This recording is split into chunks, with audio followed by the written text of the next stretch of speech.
فاعوذ باللہ من الشیطان الرجیم بسم اللہ الرحمن الرحیم وعن عائشة رضی اللہ تعالی عنہ قالت قال نبی صلی اللہ علیہ وسلم اذا احدث احدکم فی صلاته فلیأخذ بأنفه ثم لینصرف رواہ ابو داود۔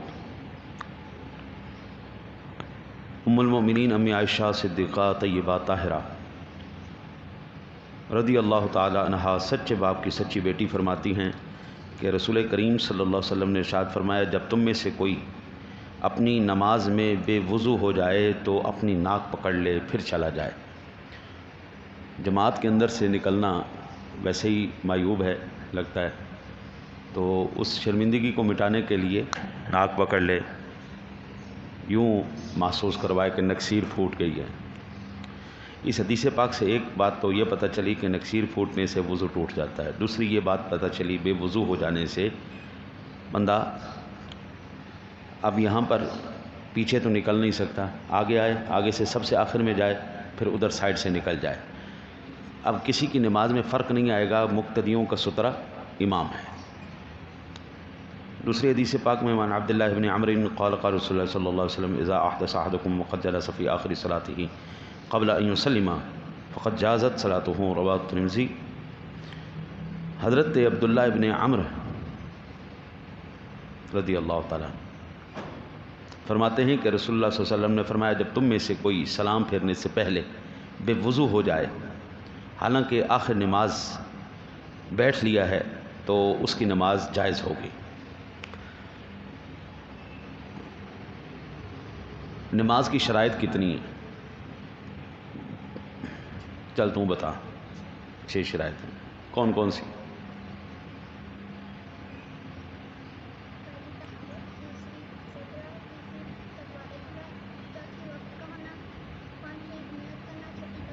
شاباش۔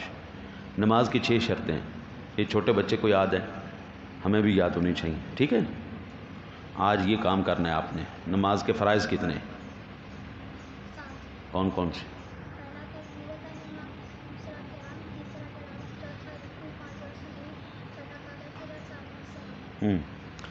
نماز کی کتنی شرطیں؟ 6 شرطیں، سارے بولیں۔ نماز کی کتنی شرطیں؟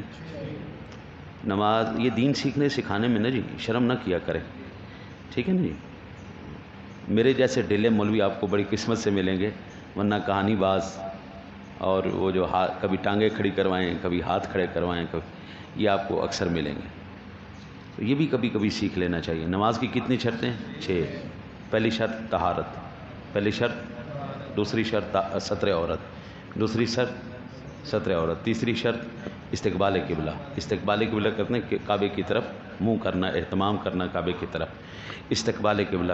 چوتھی شرط وقت کا ہونا، چوتھی شرط، ابھی عصر کا وقت ہے نا، اب ہم فجر کی نماز نہیں پڑھ سکتے، عصر میں عصر کی ہی پڑھیں گے، ٹھیک ہے نا؟ ادا، قضا تو کسی ٹائم بھی پڑھی جا سکتی ہے۔ اور 5ویں شرط نیت کرنا، 5ویں شرط نیت کہتے ہیں دل کے ارادے کو، زبان سے کہہ لے گا تو مستحب ہے، اچھی بات ہے، لیکن دل کے ارادہ بھی کافی ہے، ٹھیک ہے جی؟ اور آخری شرط کون سی ہے؟ 6ٹھی شرط تکبیر تحریمہ۔ آخری شرط کون سی ہے؟ نماز کے کتنے فرائض ہیں؟ 7۔ نماز کے کتنے فرائض ہیں؟ 7۔ پہلا تکبیر تحریمہ، یہ اس کو ہم کہتے ہیں رفع یدین کرنا، اس کو ہم کہتے ہیں، جو آپ سے کہنا آپ رفع یدین کیوں نہیں کرتے، تو آپ سیدھا جواب دیا کریں آپ غلط کہتے ہیں، ہم ہر نماز میں رفع یدین کرتے ہیں، کوئی نماز ہماری ایسی نہیں جس میں رفع یدین نہیں کرتے۔ اللہ اکبر، یہ یدین ہے نا، ہے نا؟ یدن، یدین، رفع اٹھانا، ہم ہر نماز میں رفع یدین کرتے ہیں، کون کہتا ہے ہم نہیں کرتے؟ جو ضروری ہے وہ کرتے ہیں، جو فرض ہے وہ کرتے ہیں۔ تکبیر تحریمہ۔ دوسرا قیام، کھڑا ہونا، بلا عذر شرعی بیٹھ نہیں سکتا، بیٹھے گا نماز نہیں ہوگی۔ اگلا قرات، اگلا کون سا ہے؟ قرات۔ اگلا نماز میں اتنی مقدار میں قرآن پاک پڑھنا فرض ہے جتنا چھوٹی 3 صورتیں ہو جائیں، ایک صورت، چھوٹی ایک صورت ہو جائے، 3 آیات اتنی مقدار میں پڑھنا کہ ایک چھوٹی صورت، جیسے سورہ کوثر، ہے نا؟ کم از کم اتنی جو ہے وہ قرات فرض ہے۔ سورہ فاتحہ پڑھنا کیا ہے؟ انشاءاللہ زندگی رہی تو میں آپ کو یہ چیزیں بھی تفصیل سے عرض کروں گا۔ سورہ فاتحہ پڑھنا واجب ہے، سورہ فاتحہ پڑھنا واجب ہے۔ اچھا جی، قرات ہو گیا، پھر رکوع، پھر اگلا فرض کیا ہے؟ رکوع کرنا، ایسے رکوع کرنا ہے۔ کوئی عذر نہ ہو تو بالکل کمر کو سیدھی کرنا ہے۔ دونوں فرض ہیں، ایک سجدہ بھی کیا تو فرض رہ جائے گا، ٹھیک ہے جی۔ فرض کی تاخیر پر سجدہ صاحب ہے، فرض کے رہ جانے پر نماز دوبارہ پڑھی جائے گی۔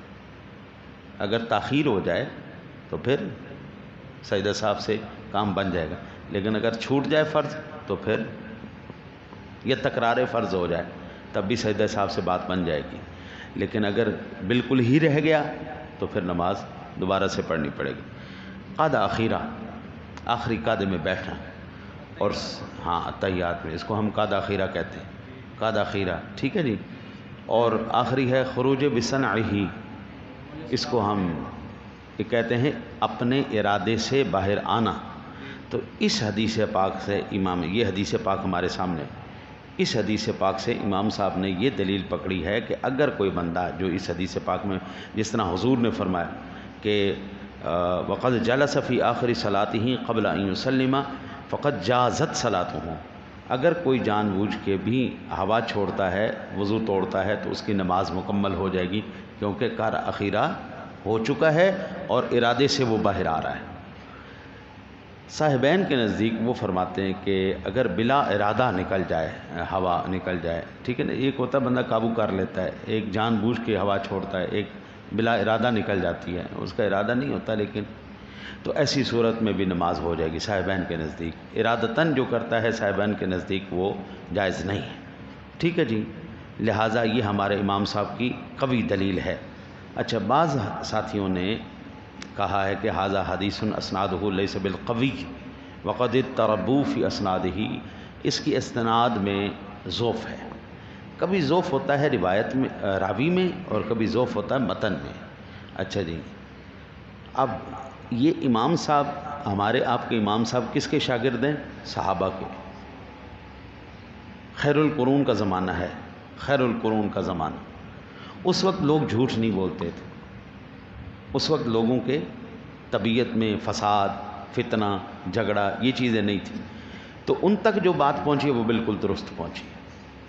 آگے کے زمانہ جو آیا نا جی، پھر اس کے اندر پھر لوگوں نے جھوٹ بھی بولا، لوگوں نے بے ایمانی بھی کی، لوگوں نے دھوکے بھی دیے، سارا کچھ کیا، تو جو امام صاحب تک بات پہنچی وہ بالکل درست پہنچی، کیونکہ صحابہ کو سارے خیر القرون تھے، سب حضور کے عادل صحابہ ہیں، کوئی صحابی ایسا نہیں جو جھوٹا ہو، ہاں جی۔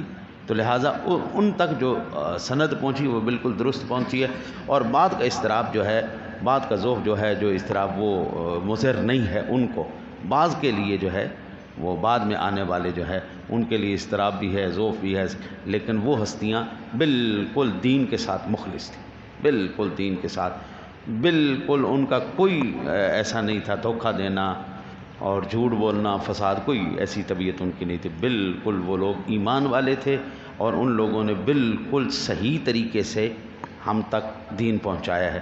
اللہ سے دعا ہے اللہ آپ کو مجھے عمل کی توفیق عطا فرمائے۔